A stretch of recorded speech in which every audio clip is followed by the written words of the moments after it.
حضرت شیخ سعدی رحمۃ اللہ علیہ بیان کرتے ہیں کہ ایک شخص نے شیراز کے حاکم عطابق سعد بن زنگی کی شان میں قصیدہ پڑھا۔ حاکم شیراز اس سے اتنا خوش ہوا کہ اسے ایک بیش قیمت خلعت عطا فرمائی۔ اس خلعت کے دامن پر اللہ بس کے الفاظ کڑھے ہوئے تھے۔ قصیدہ پڑھنے والے کی نظر جب اس پر گئی تو اس کی کیفیت بدل گئی اور اس نے اپنے جسم سے اس خلعت کو اتار دیا اور دیوانہ وار جنگلوں کی جانب بھاگ نکلا۔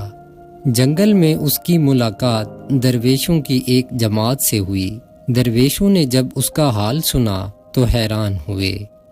ان میں سے ایک کہنے لگا کہ تم بھی عجیب ہو، بادشاہ نے تمہیں انعام عطا کیا اور تم نے اس انعام کو ٹھکرا دیا۔ وہ شخص کہنے لگا کہ میں نے ایسا اس لیے کیا کہ مجھ پر حقیقت منکشف ہو گئی کہ حقیقی مالک تو اللہ ہی ہے، اور جب تک میں اس راز سے انجان تھا خوف اور امید کی ذلت میں مبتلا رہتا تھا۔ اب میرا اللہ پر کامل یقین ہے اور اب میرے دل کو نہ ہی بادشاہ کا خوف اور نہ کسی دوسری ذات سے کوئی امید وابستہ ہے۔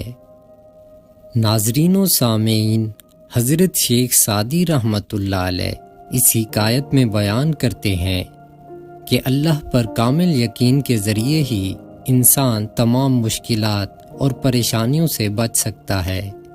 آج ہم پر جو عذاب اور مصائب نازل ہو رہے ہیں ان کی ایک بڑی وجہ یہی ہے کہ ہمارا یقین اللہ پر کامل نہیں رہا اور ہم نے اغیار پر بھروسہ کرنا شروع کر دیا۔ ہمارے اسلاف کا یہ وتیرہ رہا ہے کہ وہ اللہ پر کامل یقین رکھتے تھے اور جب بھی کوئی کام شروع کرتے اللہ پر بھروسہ کرتے، اور یہی ان کی کامیابی کا راز تھا۔